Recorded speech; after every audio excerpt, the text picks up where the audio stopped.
नमस्कार दोस्तों, स्वागत है आपका हमारे चैनल पर। और हमारी आज की कहानी का शीर्षक है एक पिता ऐसा भी। रीना बत्रा भूतों पर रिसर्च करने वाली पैरानॉर्मल एक्सपर्ट एक अद्भुत स्त्री पहाड़ों की वादियों में घूमने आई थी। उसे वहां के लोगों से पता चला कि वहां एक पहाड़ी के पास शाम के बाद जाना मना है, क्योंकि वहां कोई रूह का साया है।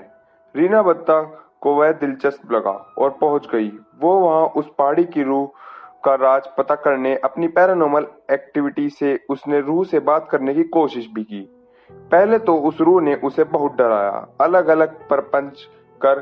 कभी तो वो रूह अचानक उसके पीछे आ जाती, कभी दूर चली जाती, अजीबो गरीब आवाज निकाल रीना बत्ता को डराती। मगर रीना जी ने कैसे भी कर उस रूह पर अपनी पैरानॉर्मल एक्टिविटी से नियंत्रण पा लिया। उसके बाद उसने रूह से बात करने की कोशिश की। रूह से बात करने पर जो पता चला, उससे रीना बत्ता की आंखों में भी आंसू आ गए। ये रूह एक पिता की थी, एक पिता जो शायद कब से अपने बेटे के शहर से आने का इंतजार में थी। अपनी पत्नी के गुजर जाने के बाद उसने अपने छोटे से बेटे को चलना सिखाया। इन वादियों में अपने बेटे के रूप में अपना बचपन भी जिया। कभी उसे माँ की कमी महसूस नहीं होने दी। बेटा थोड़ा बड़ा हुआ तो कुछ बनने की चाह में उसे पिता ने दिल पर पत्थर रख पढ़ने भेजा। बेटा गया तो बस वहीं का हो गया।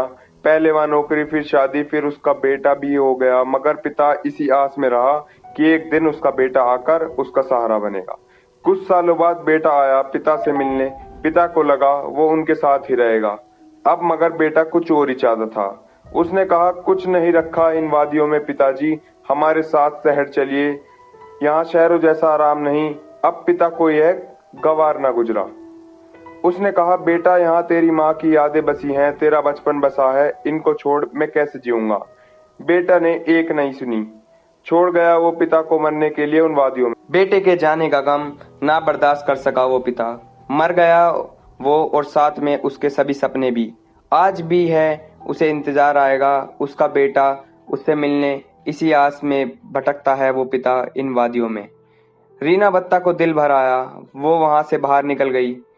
उन्होंने सभी लोगों को बताया कि उस पहाड़ी पर डरने वाली कोई बात नहीं। वो रूह किसी को कोई नुकसान नहीं पहुंचा सकती। इसके बाद रीना बत्ता सारे दिन ये सोचती रही कि क्यों औलाद माँ बाप को छोड़ देती है और माँ बाप मर कर भी औलाद को नहीं छोड़ते। तो दोस्तों, इस कहानी में इतना ही। अगर आप ये हमारी कहानी फेसबुक पर देख रहे हैं तो हमारे फेसबुक पेज को लाइक करना ना भूलें। और अगर ये कहानी आप यूट्यूब पर देख रहे हैं तो हमारे चैनल को सब्सक्राइब करना ना भूलें।